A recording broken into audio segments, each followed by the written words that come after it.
Hey friends, it's Lisa Martinez, founder of Little with Great Love, back with another little recap. This is when we go over the latest and greatest things that have been happening on the blog and in our hearts and in our ministry. So take off your coat and your boots, stay a while. We'd love to catch up. First though, we have to back it up to Saturday when we celebrated Saint Teresa of Calcutta.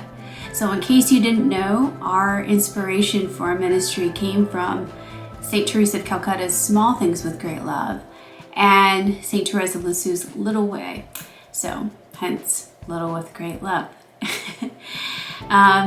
So we ended up doing some cool things and we put them in our shop just for you. Go check that out.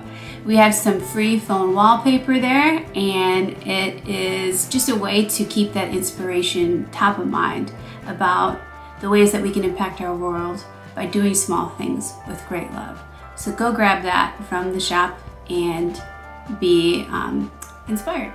All right. I kicked off this week, Monday the 7th, on the blog with my piece on staying sane, working from home tips. So Labor Day, I wrote a piece about work. Go figure. Anyways, this was really just drawing from my experience over the past decade working from home. Some of the things that I've learned that have, the experts have said that haven't quite worked for me, things that I've modified, and some things I've learned the hard way or I'm continuing to learn.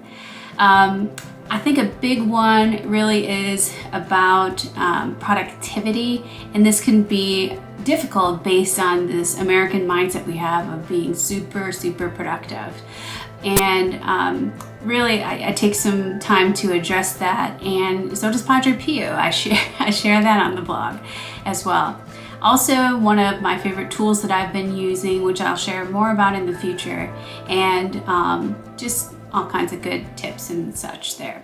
How to set up a conducive workspace, all the goods. So I hope you'll go check that out under the health section on the blog. Then on Wednesday, we heard from Bridget with the unique grief of a nurse. This is from 13 years as a nurse in the field and going through the multifaceted grieving that they experience as healthcare workers. I'll be honest, this one made me cry. And it's not just from the love and care that I have for my friend who wrote this, but also from my own personal experience of nurses, not just my family members and friends, but the nurses that cared for my parents, my grandmother, and my loved ones in their sickness and also in their passing.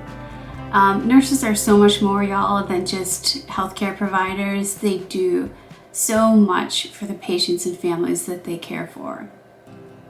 They listen to hopes and fears. They assist the patient and family in processing so many things that are changing when we're at our most vulnerable, when control is lost and life is suddenly altered and your identity shifts. They try to juggle this functioning as professionals and providing critical care while also maintaining enough emotional distance to be as objective as possible. But they feel and they notice the pain. So Bridget's experience brings to light a lot of important things to speak about in the medical field that are often kind of swept under the rug as we continue on with our professional duties and our lives. But this is a great thing to share with a nurse, or also those healthcare heroes that are doing so much to take care of our families and our loved ones in these times. So check that out under the heart section on the website from Wednesday. Now here's your sneak peek on what's on the blog tomorrow, Friday. So Michelle brings us Costco shopping tips for busy moms. And I love this piece, even not as a busy mom. I do have a Costco membership, but no, this is not an ad for Costco. It's not sponsored in any way by Costco. But really, it just comes from years of moms asking her tips of what a typical grocery haul looks like for her.